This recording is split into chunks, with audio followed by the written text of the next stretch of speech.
Espíritu.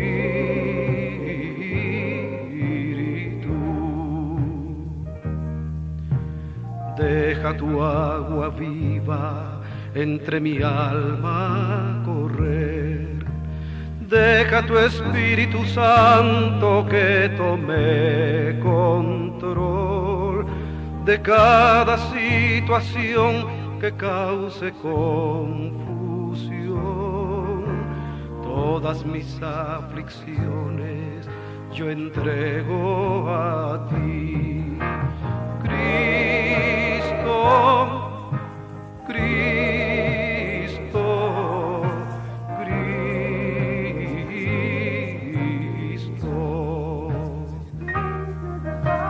Padre, Padre, Padre.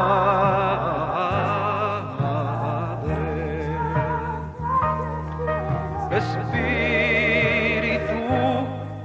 Espíritu, Espíritu. Muy buenas noches, estimados hermanos, amigos, en esta preciosa fe de nuestro Señor Jesucristo. Agradecemos a Dios con todo nuestro corazón el privilegio que nos concede para venir aquí detrás de estos micrófonos y reflexionar sobre estas verdades eternas que anhelamos con todo nuestro corazón, que construyen su vida de fe. Gracias por recibirnos también de manera tan generosa los días lunes de 10 a 11 de la noche y los días sábados de 9:15 a 10:50 de la mañana. Verdaderamente estamos muy felices porque nos recibe.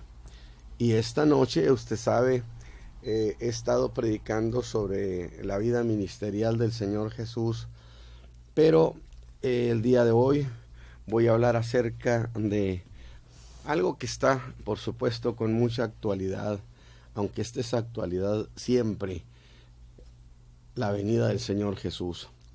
Pero esa venida del Señor Jesús tiene una doble ruta.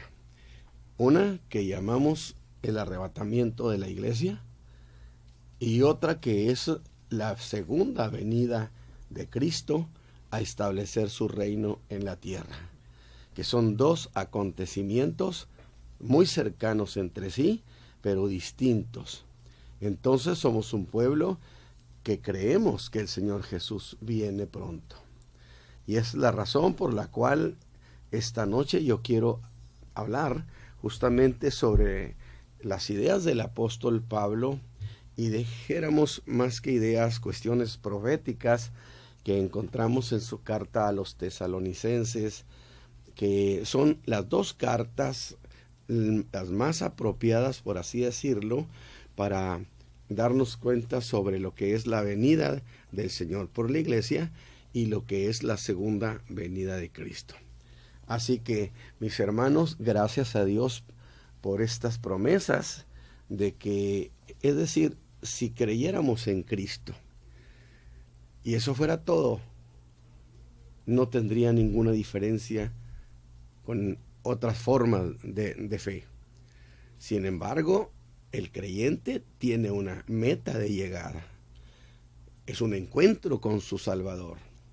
El que murió, resucitó, está vivo y por lo tanto Él dijo: vendré otra vez y os tomaré a mí mismo, para que donde yo estoy, vosotros también estéis. Y esta es una cuestión muy preciosa que a mí me fascina hablar. Y precisamente quien está hablando este pasaje es el apóstol Pablo, donde nos habla de dos acontecimientos en la segunda carta a los tesalonicenses, en el capítulo 2, versículo 3 al 13.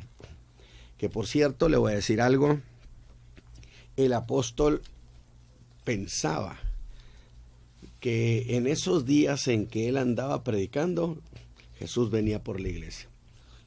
¿Por qué? Porque él dijo que cuando sonara la trompeta, entonces el mismo Señor descendería del cielo y que los muertos en Cristo resucitarían primero. pero nosotros los que quedamos, dijo. O sea, se contaba entre aquellos que iban a estar vivos el día de su venida. Usted me va a decir, pero ¿cómo? Si él era el apóstol Pablo, ¿cómo no iba a entender? No, es que esas son fechas que han estado solo en la potestad del Dios del cielo, dijo Jesús, en la potestad de mi Padre. De tal manera que aún siendo el apóstol Pablo el que explicó el misterio de la piedad, esto quedó reservado y esto no estaba al alcance, no sabía cuándo Jesús iba a venir. Solamente tenía absoluta certeza que el Señor Jesús iba a venir. Y esto es lo que nos pasa a nosotros. Yo sé que muchos de ustedes aman la venida del Señor Jesús. Dice el apóstol Pablo en 2 Tesalonicenses, capítulo 2, versículo 3 al 13. No os engañe nadie en ninguna manera, porque no vendrá ¿quién? No vendrá el Señor sin que venga antes la apostasía, y esta ya la tenemos encima, y se manifieste el hombre de pecado, el hijo de perdición, que son dos cosas distintas, dos señales diferentes. Una, como dice, que venga la apostasía, el abandono de la fe, que es un abandono que no trae etiqueta de abandono de la fe. No espere usted jamás que la apostasía venga con ese nombre de yo ya no creo. No, la apostasía viene justamente hablando de manera casi igual a lo que es la doctrina fiel del Señor Jesucristo. Predican casi igual, hablan casi igual y se emocionan al hablar de la palabra. Sin embargo, sus palabras se distorsionan y nada tienen que ver con el Evangelio de Jesucristo. A eso le llamamos la apostasía. Entonces, para que no piense usted que aquellos que abandonan la fe, necesariamente ellos se presentan como gente que abandonó la fe. De ninguna manera. Ellos seguirán viniendo, llegando, predicando. Vendrán muchos conferencistas, como tienen tantos años viniendo aquí a la región, pero que enseñan realmente cosas que nada tienen que ver con la Escritura, pero que parecen, que casi son igualitas. Esa es la cuestión importante y es la razón por la cual el pueblo tiene que ser enseñado en la doctrina de nuestro Señor Jesucristo. Y cuando yo hablo de la doctrina, estoy hablando de conocer a Cristo doctrinalmente. No me refiero a aprenderse 1000 textos. No. Y citarlo usted con una velocidad admirable, porque eso no va a significar más que se sabe 1000 textos y que usted lo recita a alta velocidad. Pero nada tiene que ver con eso, con conocer el cuerpo de doctrina de la persona de nuestro Señor Jesucristo. Oponiéndose, dice, y levantándose contra todo lo que se llama Dios o que se adora, tanto que se asiente en el templo de Dios como Dios, haciéndose parecer Dios. ¿No os acordáis que cuando estaba todavía con vosotros os decía esto? Y ahora vosotros sabéis lo que impide, para que a su tiempo se manifieste. ¿Quién? El hombre de pecado, que es una de las evidencias. Jesús viene pronto, porque ya está obrando el misterio de iniquidad. Solamente espera hasta que sea quitado de en medio el que ahora impide, y entonces será manifestado aquel inicuo, al cual el Señor matará con el espíritu de su boca, y destruirá con el resplandor de su venida. Y entonces será manifestado aquel inicuo, el cual el Señor matará, dice, con el espíritu de su boca, y destruirá con el resplandor de su venida. Aquel inicuo, cuyo advenimiento es según operación de Satanás, con grande potencia, señales y milagros. Pero yo quiero citarle, por supuesto, también en la primera carta, el apóstol Pablo abordó la segunda venida, el arrebatamiento de la iglesia. En la segunda habla del arrebatamiento de la iglesia, pero también está hablando principalmente de la segunda venida de Cristo. En la primera carta a los Tesalonicenses, capítulo 4, dijo el apóstol: porque el mismo Señor, con aclamación, con voz de arcángel y con trompeta de Dios, descenderá del cielo, y los muertos en Cristo resucitarán primero. Luego nosotros, los que vivimos, ve cómo se da por hecho de que Él iba a esperar al Señor estando vivo, los que quedamos, juntamente con ellos seremos arrebatados en las nubes a recibir al Señor en el aire. Y así estaremos siempre con el Señor. Un encuentro para siempre, donde la iglesia se encuentra con su Salvador para no separarse jamás. Por lo tanto, dice, consolaos los unos a los otros con estas palabras. Muy bien, yo decía, este es un tema de mucha actualidad.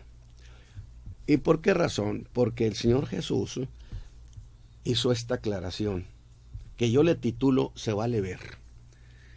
Cuando ves que las hojas reverdecen, dijo, el verano está cerca.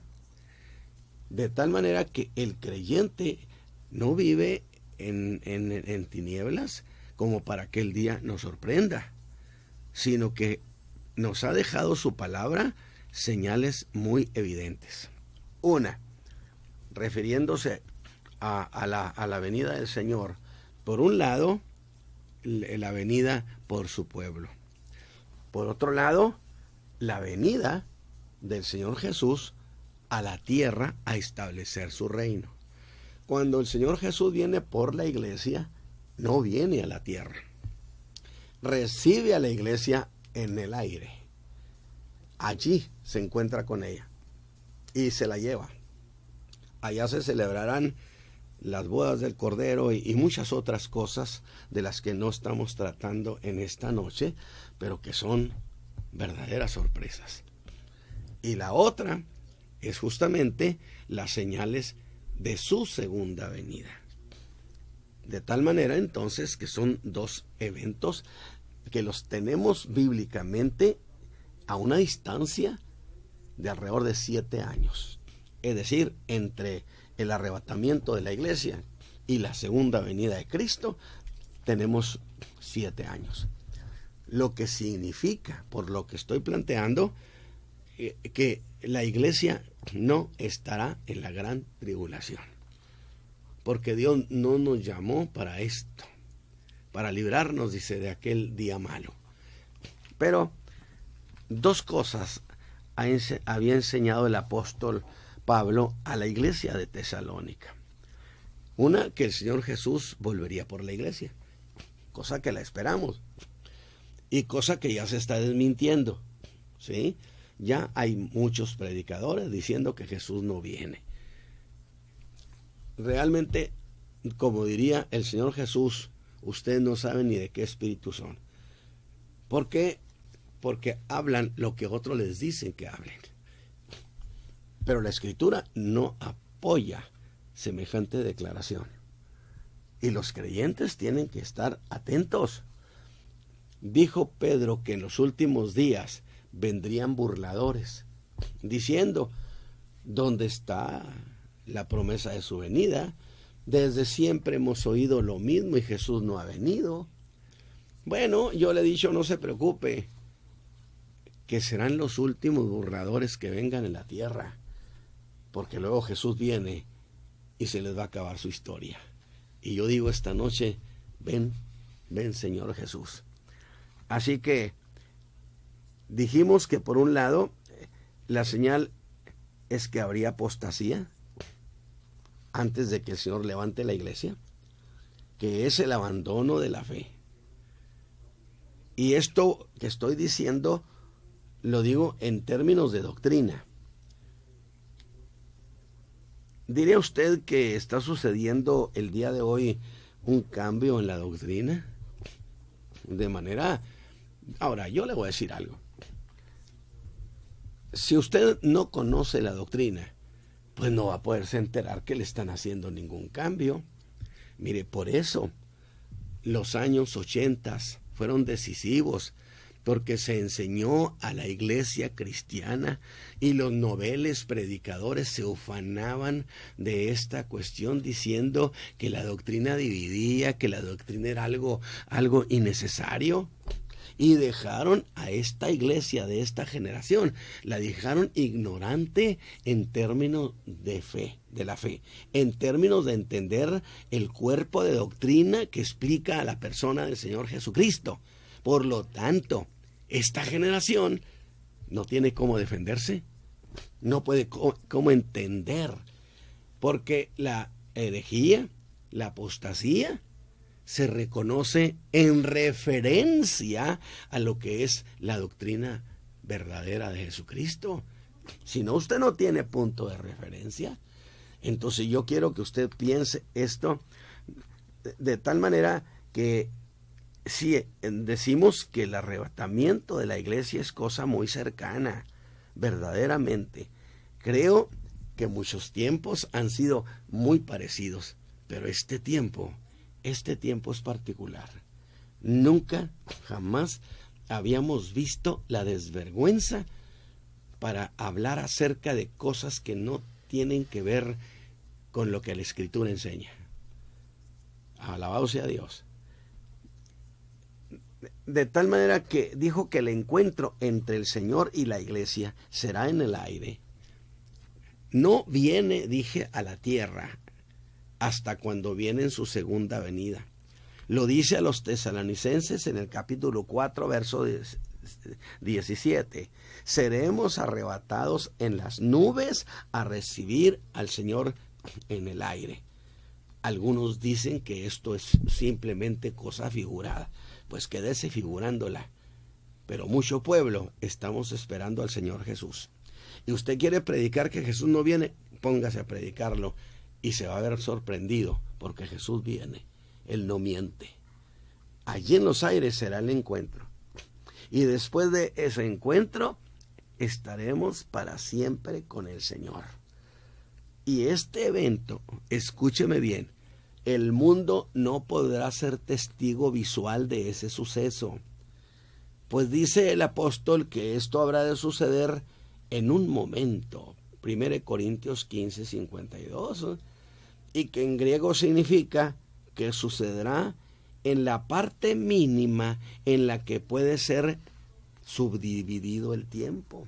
Es decir, la fracción más pequeña de lo que es tiempo, eso es justamente el instante en que la iglesia desaparece y es levantada por el Señor. No me diga que usted no se alegra, ¿verdad? Así que esta cuestión es de sorpresa, es de estar preparado. No espera. En un instante usted ya no está aquí, ya no estamos aquí, estamos viendo a nuestro querido Salvador que nos redimió. De tal manera entonces, el Señor Jesús no vendrá a la tierra, no es cuando todo ojo le verá cuando venga en su segunda venida. Y la otra cosa que enseñó el apóstol es que después del arrebatamiento de la iglesia, 7 años después podemos cronometrarlo, vendrá a la tierra a establecer su reino. Y esta vez sí todo ojo le verá, el mundo entero, porque los cielos se habrán de oscurecer, la luz habrá de desaparecer, como quien prepara el escenario y apaga las luces. Y de repente el escenario se ilumina, los cielos en el mundo entero brillarán en toda su intensidad y entonces aparecerá el Señor Jesús, viniendo con sus santos millares. Y la iglesia venimos ya con Él. Así que si usted quiere quedarse, porque dice, yo no creo que la iglesia será arrebatada. Yo creo que la iglesia va a estar en la gran tribulación. Entonces, mi hermanito, quédese a la gran tribulación. ¿Cuál es el problema? Pero la Escritura no afirma semejante cosa. Así que hay que alegrarnos y esperar al Señor Jesús, porque vienen buenos tiempos para el pueblo de Dios. Así que esta vez cuando Jesús venga, la segunda venida, entonces vendrá acompañado de los ángeles de su poder, porque será un despliegue glorioso de poderío jamás visto. La iglesia ya viene con Él. Alguien me dijo: hermano, es que la iglesia viene a combatir. Discúlpeme, pero la esposa del rey no combate. Es el rey el que lleva a cabo el combate y sus ejércitos. La iglesia es su consorte.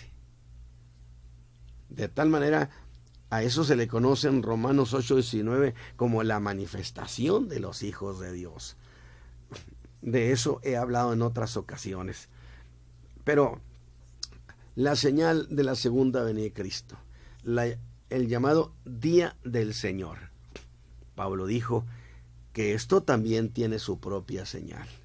Que Cristo vuelva a la tierra, se manifestará el hombre de pecado. Es decir, un hombre que tendrá una eficacia en intervenir en los asuntos entre las naciones. Un hombre que manejará la geopolítica a la perfección.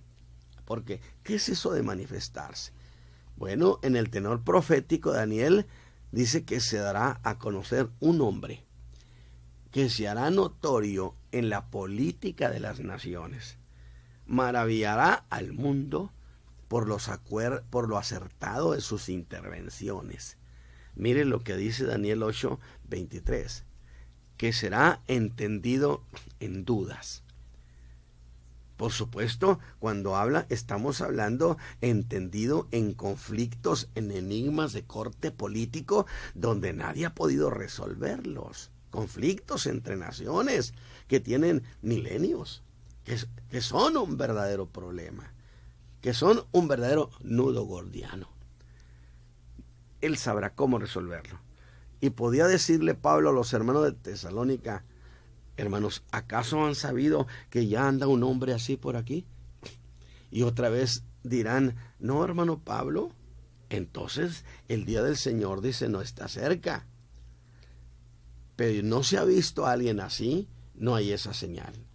Y de igual manera yo preguntaría esta noche: si he visto ya movimientos sutiles sobre esa cuestión, ya lo hay, la intención de formar, por supuesto, un gobierno mundial, un nuevo orden mundial, a eso se refiere.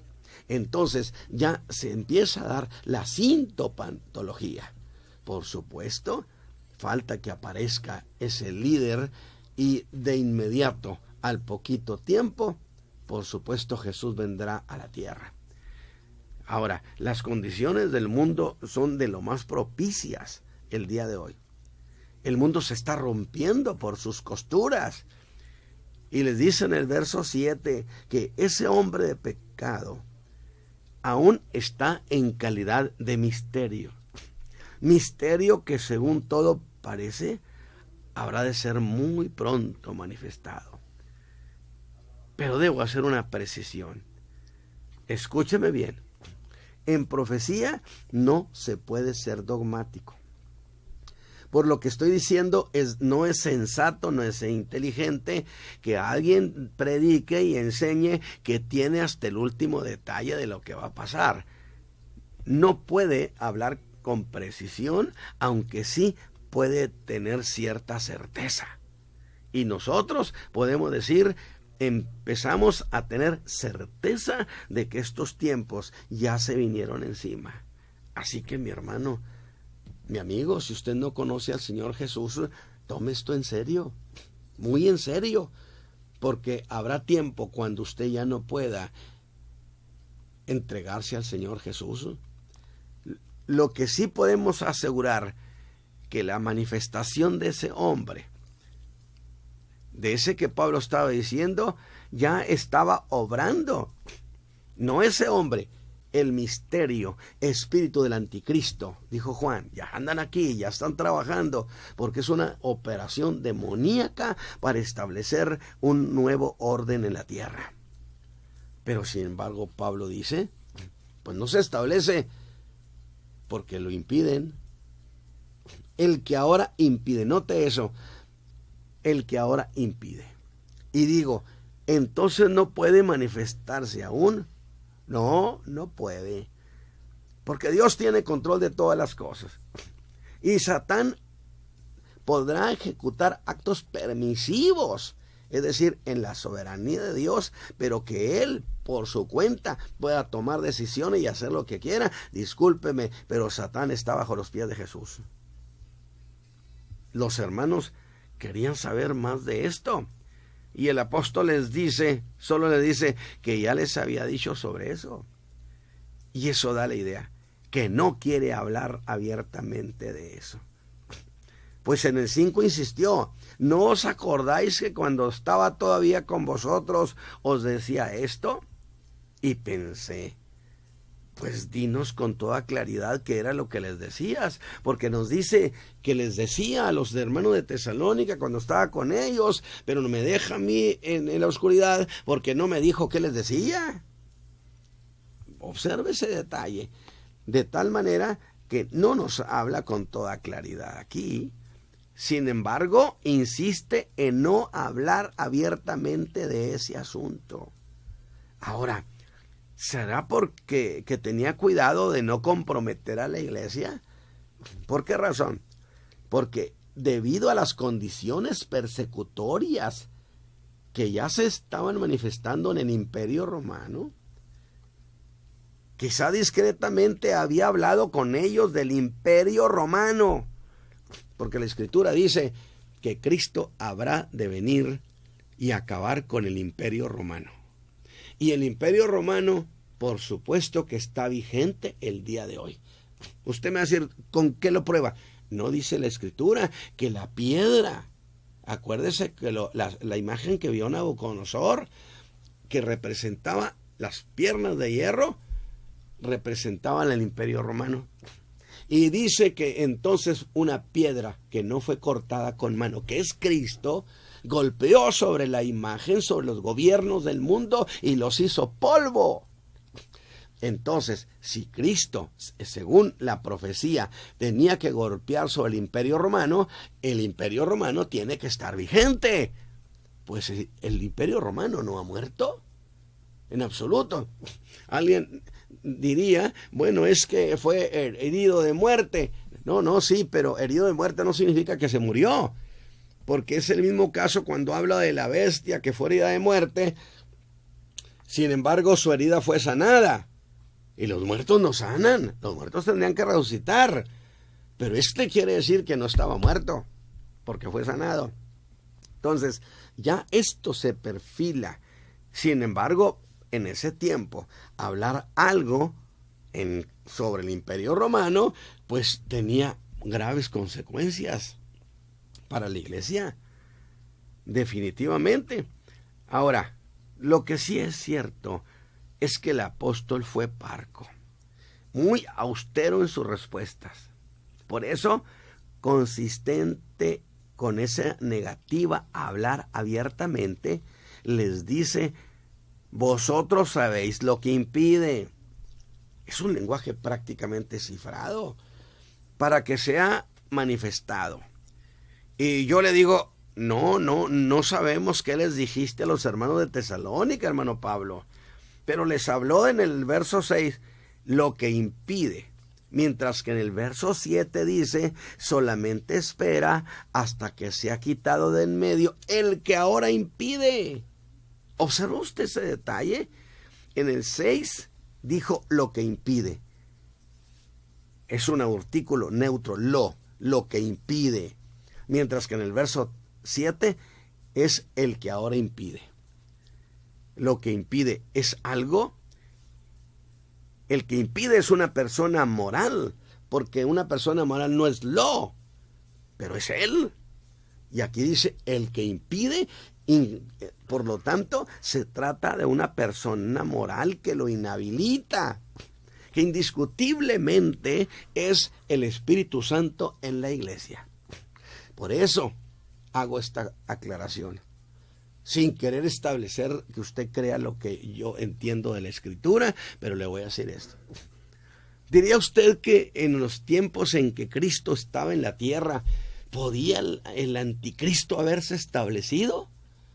Yo creo que no habrá quien me diga que sí, porque para saquear la casa del valiente había que atar al valiente, y como que para que el diablo hiciera eso con Cristo, lo que hizo fue que lo derrotaron en la cruz del Calvario.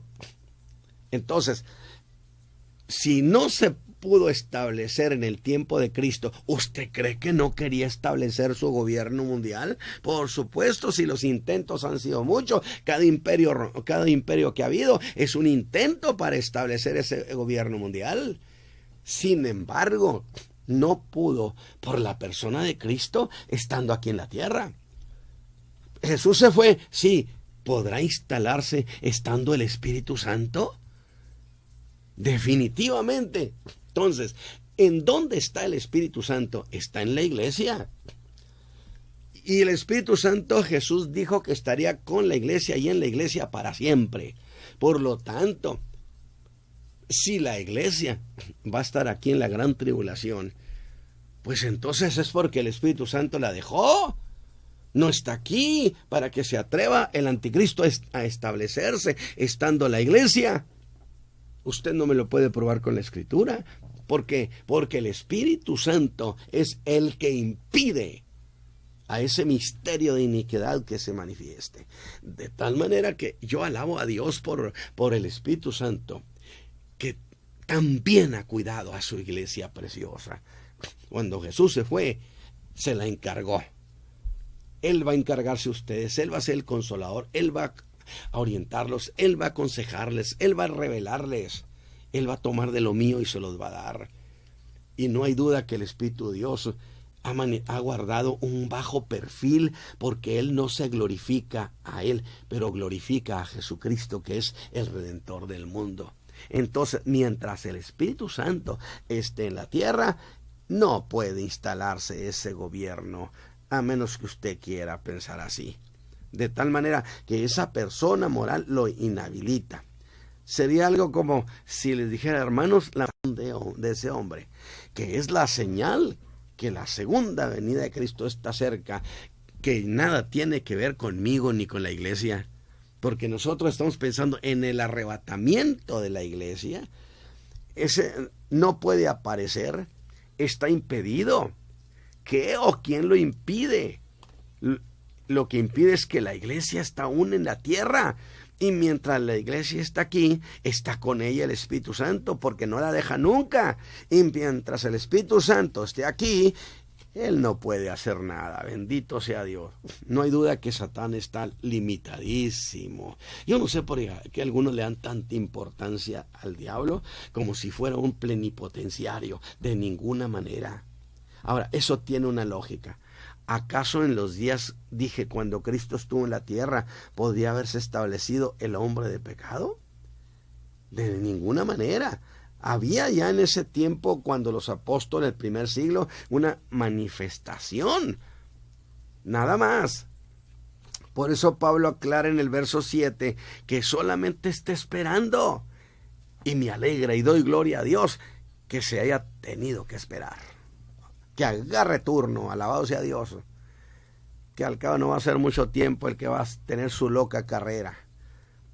Fíjese bien, a este tiempo la iglesia le impide hasta que Jesús se la lleve. Entonces será quitado en medio. Ahora, ¿qué significa eso de estar en medio? Pues lo que cierra el paso. La iglesia le cierra el paso a esa operación. Y alégrese, mi hermano, que nosotros somos la causa de que el diablo mismo no pueda, porque estamos nosotros, y estando la iglesia está representada la persona de Cristo en la iglesia de Jesucristo. ¿Para qué anda usted con temores de que el diablo y que los demonios, por amor de Dios? Y si eso es así, entonces, para que se manifieste el hombre de pecado, la iglesia debe ser quitada de la tierra. Pues mientras ella esté aquí, en ella está el Espíritu Santo. Entonces el arrebatamiento de la iglesia, que es el que estamos esperando, es el suceso que da acceso a la manifestación del anticristo. Por eso en el verso 8, mire cómo empieza. Significa, y entonces, que significa en aquel tiempo, en aquella ocasión. será manifestado aquel inicuo, al cual el Señor matará con el espíritu de su boca y destruirá con el resplandor de su venida. ¿Cuál venida? La segunda venida de Cristo. Y a partir de aquí, de estos versículos, el apóstol empieza a hablar de la loca carrera del anticristo hasta su destrucción. Y si tenemos esta razón de que el hombre de pecado es revelado después que Cristo haya levantado a su iglesia y termina cuando venga el Señor Jesús, entonces esa locura de iniquidad durará un poquito más que un sexenio. Santo Dios, qué poquito le va a durar su gusto. Bendiga el nombre del Señor Jesucristo, que vive y reina para siempre. Y dice el verso 8, al cual el Señor matará con el espíritu de su boca. ¿Qué significa? Que el Señor lo secará, hará que se marchite, que pierda importancia, que muera. Una palabra de Cristo y toda la brillantez de ese hombre hará que se venga a la nada. Nosotros estamos seguros en Cristo, mis hermanos. Y ahora el apóstol hace algo. Deja de darle atención al hombre de pecado, a ese líder que hizo milagros mentirosos. Y en el verso 9 lo que nos enseña que no todos los milagros significan que algo es de Dios o que un hombre es de Dios. Lo deja enredado con su engaño y vuelve sus ojos a sus víctimas y empieza diciendo, y con todo engaño de iniquidad en los que perecen. Guarde su fe, guarde su testimonio, guarde su vida. Esas palabras representan un cuadro lamentable, pues si esos no recibieron el amor de la verdad, es que esta sí les fue ofrecida, porque si no, nadie podrá decir a mí no me la ofrecieron, porque la Biblia dice que habrá perdición para los que no recibieron la verdad, y si no la recibieron quiere decir que sí se las ofrecieron, pero que ellos la rechazaron. Dígame usted ha rechazado la verdad sobre la persona de Cristo, por eso no fueron salvos. Usted no podrá ser salvo sin Cristo. Pudiendo haber sido salvos usted también y estar con el Señor Jesús. No porque Dios los haya elegido para perdición, por su rechazo perecieron. Porque obstinadamente han preferido la mentira en vez de la verdad. La verdad, que es la persona de Cristo. No nos salvó el Señor para dejarnos abandonados estos últimos tiempos. Nos llamó el Señor para guardarnos hasta el último día en una operación protectora del Espíritu Santo. Y el verso 15 cierra la idea. Así que, hermanos, estad firmes. Así que a la vista de tan ilustre llamamiento que tenemos, hermanos, los exhorta a los hermanos a permanecer firmes. Tenemos un llamamiento honorable, extraordinario. Usted, mi hermano que me escucha, siéntase gozoso de la salvación que usted tiene, porque esa salvación quizás se la entregaron hace 20, 30 años. Sí, pero Dios la diseñó desde la eternidad. Desde entonces estaba su nombre. Así que, hermanos, estad firmes. Lo contrario de ser sacudidos y a retener en vez de que no quitaran nada, que no le agregaran nada a lo que Dios ha dicho, y que esperen con absoluto gozo ese día glorioso. Mis hermanos que me han estado escuchando, he querido hacer esta reflexión esta noche para decirles, hermanos, el tiempo está cerca. Estamos a unos cuantos pasos. No pierda esta batalla. Levántese. Si usted conoció a Cristo y ha dejado el camino del Señor, póngase de pie. Póngase de pie. Porque el Señor Jesús viene ya pronto por la iglesia. Camine de nuevo con el Señor. Si no conoce a Cristo como su Salvador, no se haga el duro.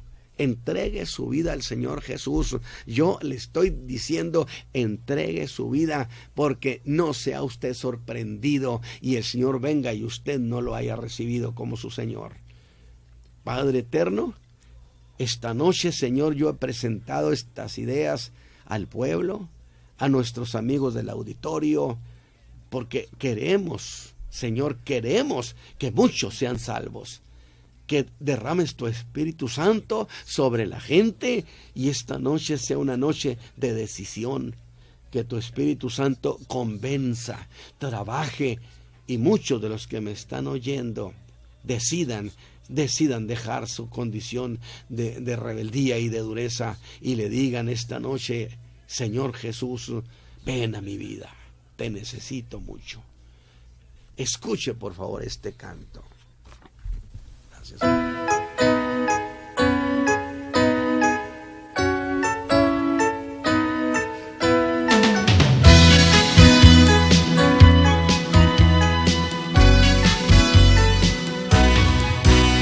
Tu gloria, Señor, yo la veo en el cielo, yo la veo en las nubes, yo la veo en las flores, Señor.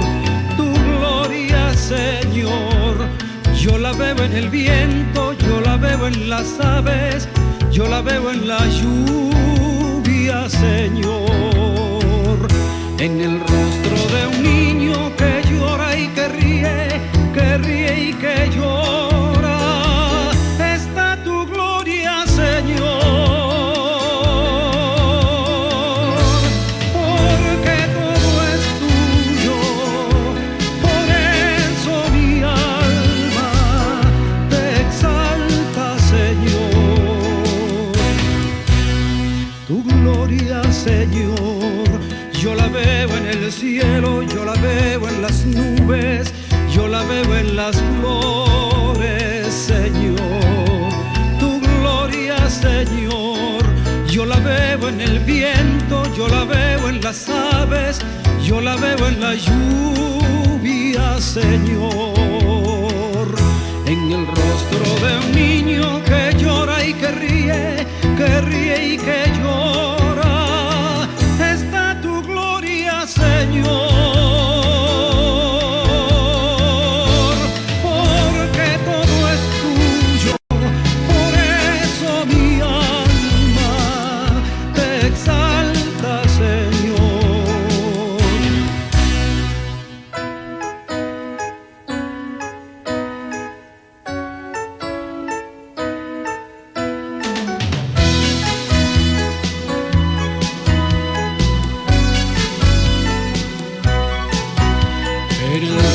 De un niño que llora y que ríe y que llora, está tu gloria, Señor.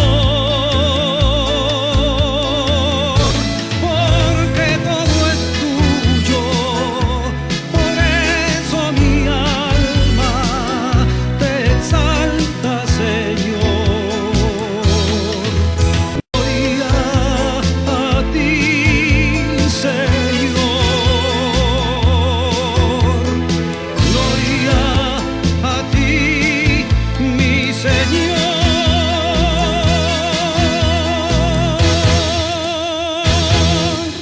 Amén. Mientras estábamos escuchando este canto aquí en cabina, estábamos platicando, nuestro hermano Hugo Hernández y yo, que me acompaña esta noche, y estábamos comentando precisamente, mire, los creyentes que esperan al Señor Jesús, que creen su venida y que lo esperan, la esperanza es alegre, es gozosa, es dinámica, es enérgica, es fuerte.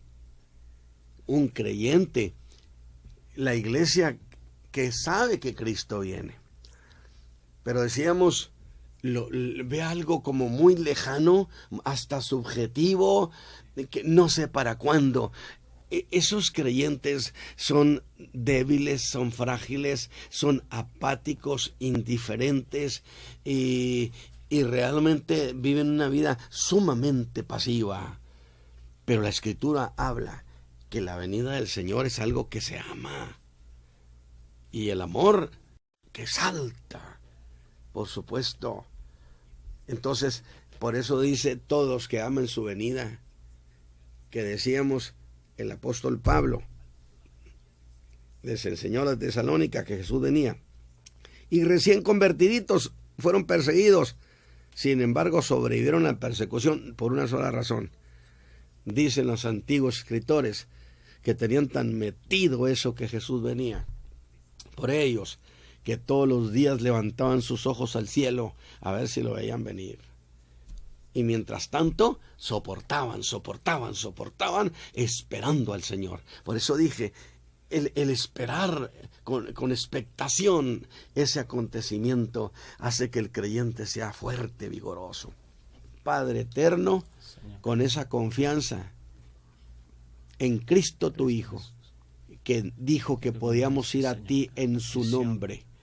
Y entonces, creyendo las palabras de tu Hijo, levantamos plegaria junto con nuestros hermanos del auditorio, nuestros amigos del auditorio y los que estamos aquí en cabina y los obreros de la calle de la tarde.